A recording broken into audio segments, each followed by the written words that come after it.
Hey YouTube, in this video we go over probably a deck profile on a deck that is very surprising in terms of its playstyle, and it's very unique for Angel Feathers.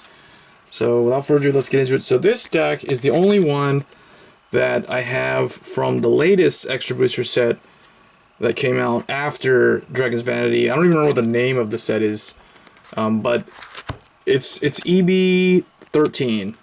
So I built this deck because I was curious to see what it does. This deck is actually very good if built properly, and it's very different from the original Angel Feather deck, which is typically Metatron and Ergodial.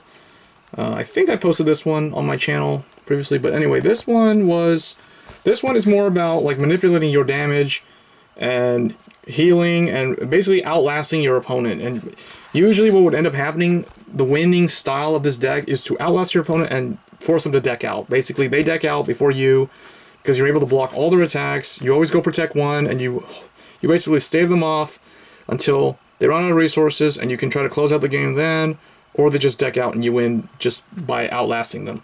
That was the old Angel Feather style, or at least that was the way that I've usually won matches with this deck. That all changes now with this deck. So, Arch-aider Malkuth-melekh. So, I think that's how it's Malek. It's a Malek, like in Tales of Berseria. Anyway, this dude is awesome. So, 4 of this guy. So this is almost like, it's not exactly like how Gavril played in the latter parts of the G-era Stride, or I guess G-era Vanguard. But anyway, what this dude does is, when you place him on the Vanguard circle, counterblast 2, and if your opponent's Vanguard is grade 2. So basically, if you went first, you deal them a damage. You just straight up deal the opponent damage. Perform a damage check. Now, obviously, if they get a trigger, the effect activates. So that's how they make it balanced. But if you went second, and if they're grade 3, or if you're rewriting, like you're writing him another time, or you're writing over the other grade 3, which we're about to show,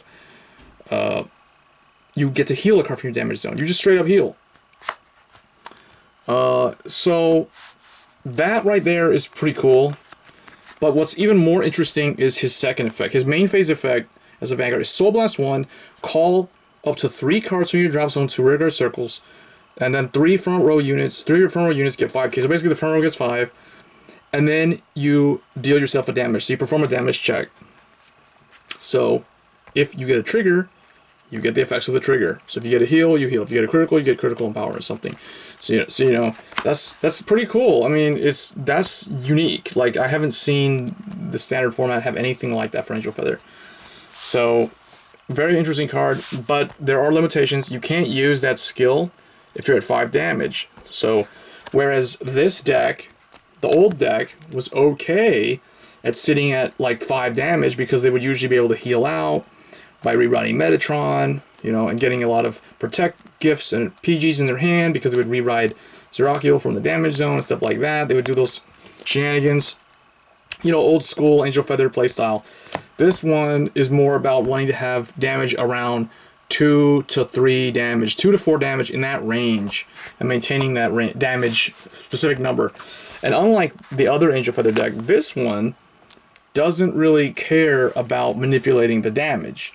It's more about messing up the opponent's field. So the other grade 3 that I feel is the best fit as the backup is Cosmo Healer Ergodial. So Ergodial, when it first came out, it was very lackluster. People didn't really like it. It was very cheap and easy to obtain. The price on this card was really low. It wasn't really worth a whole lot. No one was really playing it. Now, back then, if you wanted to build Ergodial, it was super easy to build the deck. It didn't really do anything. You wouldn't really win that often. It just lacked. It was very lackluster until now. Now is the time where I feel like Ergodial really shines with the new support that came out and with the Malek Vanguard, whereas these guys are now more of like on the back burner. So Ergodial is a really good fit because it works. It messes up the opponent's field, essentially taking their rear guards and putting them in their damage zone. Now, obviously, they get more counterblast because of that, but Ergodial can swing for big numbers when the opponent has a lot of face-up damage. So, Ergodial, I feel like, and it has critical pressure too, so very good. So, put those over there. That's the grade 3 lineup. For grade 2s, 4 Air-roid Zayin. Or Zayin. Zayin? This guy's pretty cool too. This guy has the ability, during your turn, if a new card was put into the opponent's damage zone, so that synergizes really, really well with Ergodial. It also synergizes with him too if you went first and you use this guy. But this guy would have to be on the field. And he could be, because you tend to rush really, really heavily with this deck. This deck is a rush protect deck. And people are probably not going to understand what I mean by that, but I'll explain it later on. So anyway, this guy swings for big numbers pretty easily, and he can disrupt the opponent's field. He has the ability, when he attacks a Vanguard, choose one of the opponent's rear guards, so you get to choose, and make it go to the damage zone, and then they have to heal a damage. But then if you do that, you have to retire him at the end of the battle, which is okay. Think of it like one of these like weird like angel image things that appear and attack and like disappear, kind of like in the ring seating Dark Souls 3, for example, when that big guy like screams and like all these like archers appear out of nowhere, these ghost archers appear and they like attack and they disappear. That's kind of like how I envision this guy attacking the rear guards or killing the rear guards off. Next, what makes it like even more unique is the fact that this deck runs Protect 2. This is the only deck that I have found myself always going Protect 2 in almost every single match, with very few exceptions. I think I went Protect 1 in like 2 matches out of like 20 games. But Amputation Angel is the reason why you go Protect 2. Now, you don't have to, but if you go Protect 1, just know that this will be a completely pointless card in the deck. It'll be a 9k vanilla that doesn't do anything. So you got to go Protect 2. Mainly because of Amputation Angel. If you don't run Amputation Angel, or if you don't want to restrict yourself to Protect 2 gifts, then don't run Amputation Angel. Run something else. And there's lots of choices to choose from. There's lots of good cards like rares and stuff that came out in the set. But I chose to run Amputation Angel because I wanted to build a Protect 2 focused Angel Feather deck. So this card is amazing in the late game. This card becomes more powerful the more markers you have. So if you have one Protect marker in the same column as this card, it's plus 15 all the time. It's plus 15 all the time. So if the Protect marker is like, if she's on the Protect marker, she is sitting at plus 20k power. She's a 29k beat stick even on the opponent's turn. So she's kind of like that grade 2 dinosaur thing in Tachikaze with all the gauge stacked on it and they can't really run over it. So it becomes problematic in the late game. You can see why. And then the thing is, you can always put the Protect 2 in the back row. There's a reason why we do that, and we'll get into that later. But, you know, and this thing will just still be sitting at 24, like, all the time. And then, if you have 3 or more Protect markers, your opponent cannot call Sentinels when this thing attacks. So, yeah, guard restriction galore. This deck has insane amounts of guard restriction. It's crazy. The other grade 2 I'm running is Freezing Grantor. So this is a deck where Freezing Grantor really, really shines in this deck. Probably the best backup grade 2 that carries over from the Ergodial build. So that's the grade 2 lineup, 11 grade 2s. For grade 1s, we run 4 Prime Plaster. So people are probably wondering, why aren't you running No Seal? Well, I am running No Seal in my other Angel Feather deck because she fits better in that deck. This deck is literally all about aggro.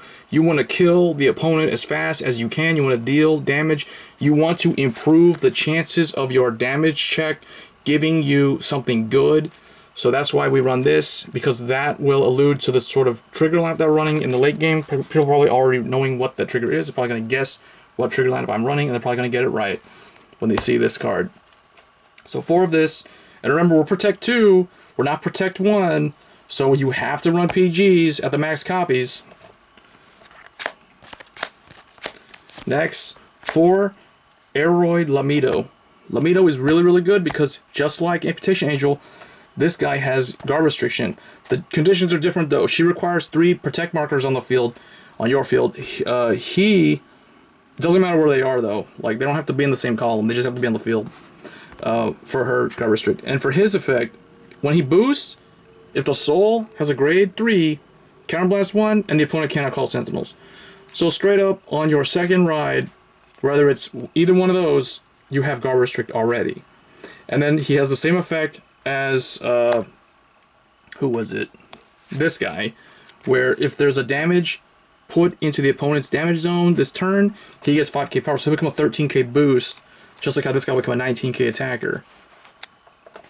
And he could also be a 13k attacker, but he won't have a guard restrict as an attacker. That's one thing worth noting. So he'll usually sit behind the Vanguard for that guard restrict that you can't PG me, final attack sort of thing.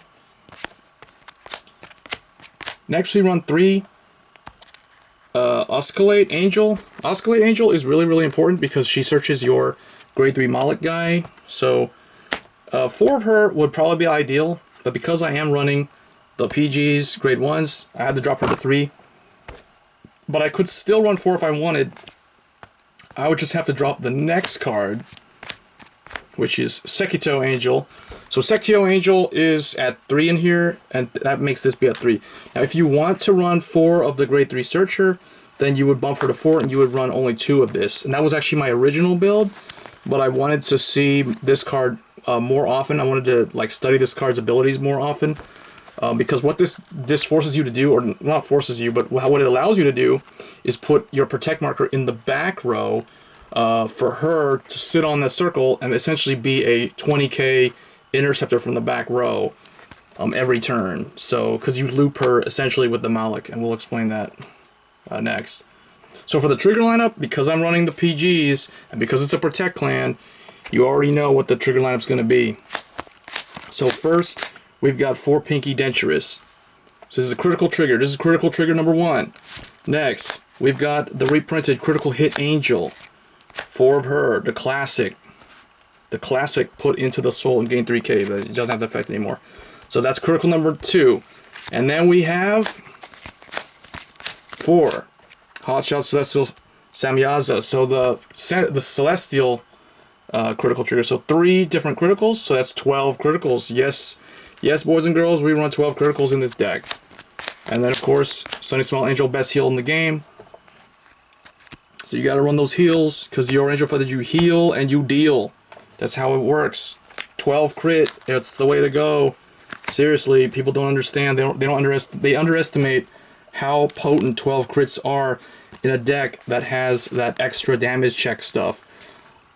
There was a game that I played where I rushed him with two of these, one of these, and I think it was either a Freezing Granter or one of these as the Vanguard or something.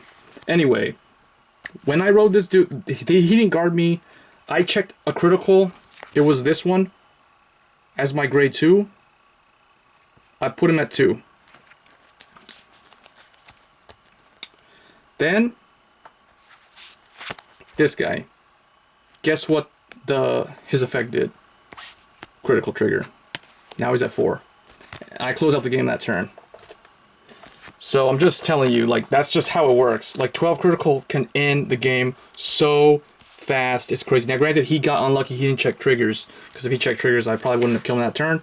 But that's besides the point. The point is, 12 criticals are the way to go with this deck. It makes the deck so much scarier. And the thing is, most of the time, the opponent will never see it coming. They won't know what's in your deck. They'll think that you've got, like, 6 draws, which is the most noob thing to do. And then you run the starter, of course. So that's basically the deck. Let's talk about a little bit of combos, because this deck is very, very complicated to play.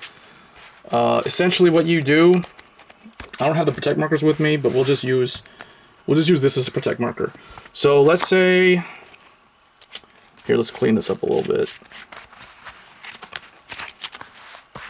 Let's say you have this, just put something there, and then whatever, this. Okay. So let's talk about how to set up the field. Protect marker usually goes here. Okay, the time you do not put the protect marker in the back is if you have this. If you have this, your protect marker goes in the back. If you don't have this, or if you rode this early and you put this in the drop zone, or I mean it got checked in the damage zone, you can't get it back because this deck doesn't do that. Then you could potentially put this here. And you could put the Protect 2 in the front row. And the next one will go in the back row somewhere. But ideally, you want to put it in the back, behind Amputation Angel. because it'll automatically make Amputation Angel plus 15. She does not have to be on the protect marker. She only has to be in the same column as a protect marker. However, this card, you put on a protect marker, now it's 13k. Now it's a 13k booster, and it can intercept from the back row. The thing about that is it's like no big deal to intercept and clean up your field all the time and conserve the cards in your hand in this deck, because when you ride this guy, you get to call, you Soul Blast 1 and call up to 3 cards from the drop zone. From the drop zone, not the damage zone, the drop zone. So that's going to be this, and you know, these things again, right? Or, you know, you guarded with this guy, or you Soul Blasted this guy. So you could get him back too. You could get these 3 from the drop zone, and then call something else, right? So there's a lot of interesting ways to play this deck that requires a lot of like interesting set. It's kind of like, oh, did I put the wrong one? Yeah, I put the wrong one. This is supposed to be like this.